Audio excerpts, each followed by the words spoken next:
सातत्याने डिमांडिंग मध्ये असणारी बांधणीची साडी। याच साडीविषयी आपण आज माहिती बघणार आहोत। या साडीमधले रंग, वेगवेगळे फॅब्रिक, त्याचे रेट, बरोबर त्याचे कलर कॉम्बिनेशन, या सर्वांविषयी आपण माहिती घेणार आहोत। So let's start the video. मी प्रियंका, क्लासिक वुमन्स या YouTube चॅनल मध्ये तुम्हा सर्वांचं स्वागत। नंबर 1, ही साडी तुम्ही अगदी डेली वेअर पासून छोट्या फेस्टिवल साठी, त्याचबरोबर छोट्या छोट्या कार्यक्रमांसाठी, त्यापासून ते तुम्ही अगदी वेडिंग पर्यंत ही साडी कोणत्याही कार्यक्रमासाठी वापरू शकता।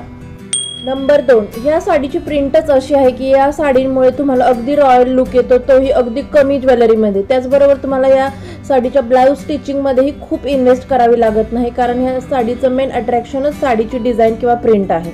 नंबर 3, या साडीची प्राइस अगदी 300 रुपयांपासून ते 3 लाखापर्यंत वेगवेगळ्या रेंजमध्ये अवेलेबल आहे। त्यामुळेच आपण कोणत्या कार्यक्रमासाठी ही साडी घेतो त्यावर ते डिपेंड आहे।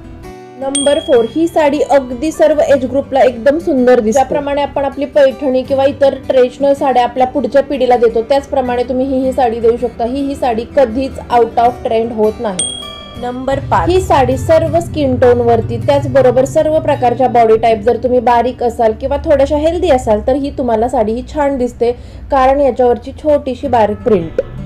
नंबर 6, खूप प्रकारच्या फॅब्रिक मध्ये ही साडी अवेलेबल असते, जसे की शिफॉन, जॉर्जेट, मोडाल, कॉटन, सिको silk, organza, pure silk, Banarasi, Chanderi, crepe, satin silk, brasso, इतरही अनेक फॅब्रिक मध्ये ही साडी अवेलेबल आहे। नंबर 7, ही साडी असंख्य कलर मध्ये अवेलेबल आहे। तुम्हाला हेवी रेंज मध्ये साडी घ्यायची असेल तर तुम्ही याचे ट्रेडिशनल कलर घ्या, जे की आहेत लाल, निळा, हिरवा, पिवळा, मरून, इंडिगो, जांभळा, भगवा, राणी कलर। या कलर मध्ये तुम्ही इन्व्हेस्ट करू शकता। त्याचबरोबर ही अदर इंग्लिश कलर मध्ये, पेस्टल कलर्स मध्ये, फ्युजन्स कलर मध्ये ही अवेलेबल असते। नंबर 8, जर तुम्हाला पूर्णपणे बांधणी साडी नको असेल तर तुम्ही याचं फ्युजन कलमकारी, पैठणी, अजरक, मधुबणी, पश्मिना, पटोला, पिचवाई प्रिंट अशा अनेक ट्रेडिशनल प्रिंट बरोबर त्याचं फ्युजन करून तुम्ही ही साडी अवेलेबल करून घेऊ शकता किंवा विकतही घेऊ शकता।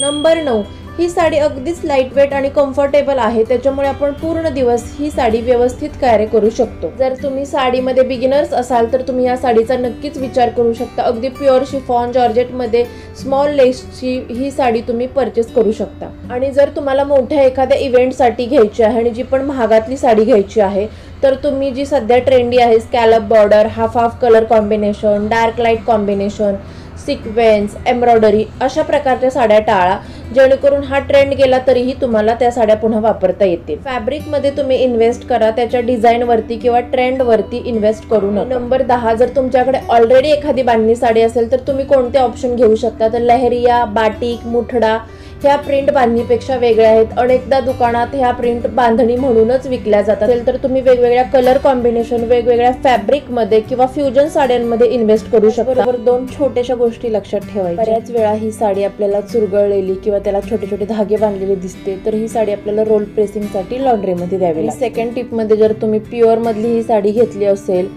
तर तुम्हाला ही साडी 2-3 वेळा लॉन्ड्री मध्ये धुवायला द्यायची आहे, अदरवाईज खूप कलर गेली। जर तुम्हाला काही इन्फॉर्मेशन देणारा वाटला असेल तर व्हिडिओला लाईक, सबस्क्राईब आणि शेअर करायला विसरू नका। त्याचबरोबर अजून कोणत्या साडीची माहिती हवी आहे हेही कमेंट बॉक्समध्ये लिहा। Thanks for watching.